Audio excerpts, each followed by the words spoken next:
I love when the writers give us a bit of information to the future of a show, and it's just so fun and interesting when Doc White especially answers some questions from fans. Now, this is a very interesting question itself, asked by someone on Twitter or X, or whatever you guys want to really call it. I'm just going to keep calling it Twitter, because I barely use the thing, but it's still called X at the same time.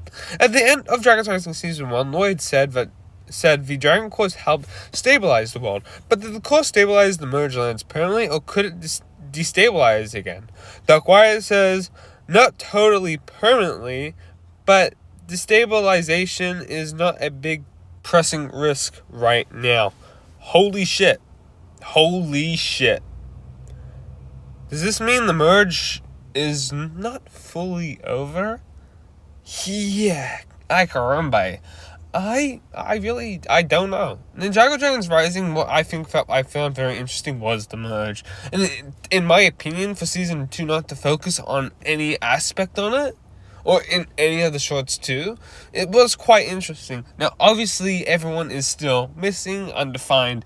Now, if we do have a merge situation again, it would definitely be interesting to see our new ninjas, especially like Aaron or Wildfire, get all thrown out into the merged lands again and trying to find each other. That would be very interesting, but then again, Mab's concepts of the world will definitely be pretty much found back again, because everyone's still obviously adapting to this new world.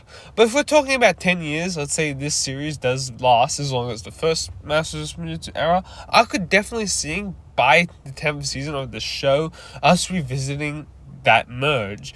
I think the main goal the rest of the ninjas should have isn't expanding the team. It should be forging this elemental alliance, and I think this is going to be something that the tournament will sort of, I'm going to say the right word is indulgent, because I feel like seeing Tox and Pale Man, especially for example in the sets, is something that they're going to have to core into. For example, Lloyd can prominently talk to Tox and Pale Man and say, you've got to come back home with us, or at least know our location, so if we need you promptly, you're there.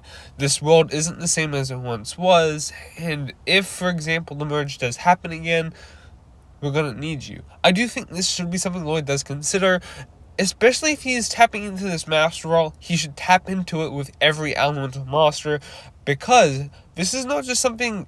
The main thing here I'm going to suggest is Lloyd needs to tap into his master role, his first Ninjutsu master role as well, because the first Ninjutsu master was able to hold every element. Remember that he created, but he also was able to sort of, how do I say this?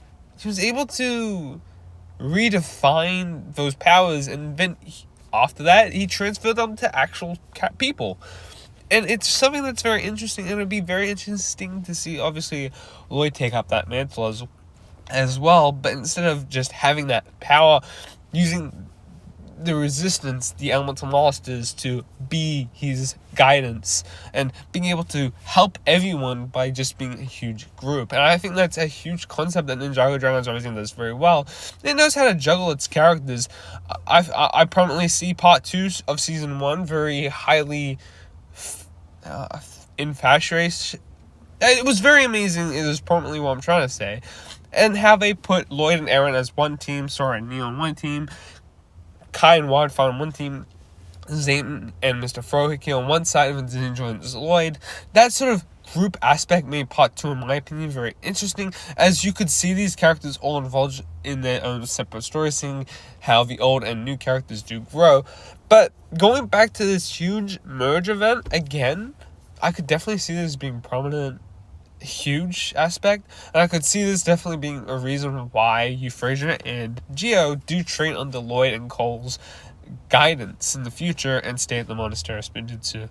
Definitely do think the merge is something of a good aspect to dive into after we delve into Lord of Raz's plot. But let me know your thoughts in the comment section down below. Make sure to like, subscribe, and check out other videos, because it's been absolutely amazing.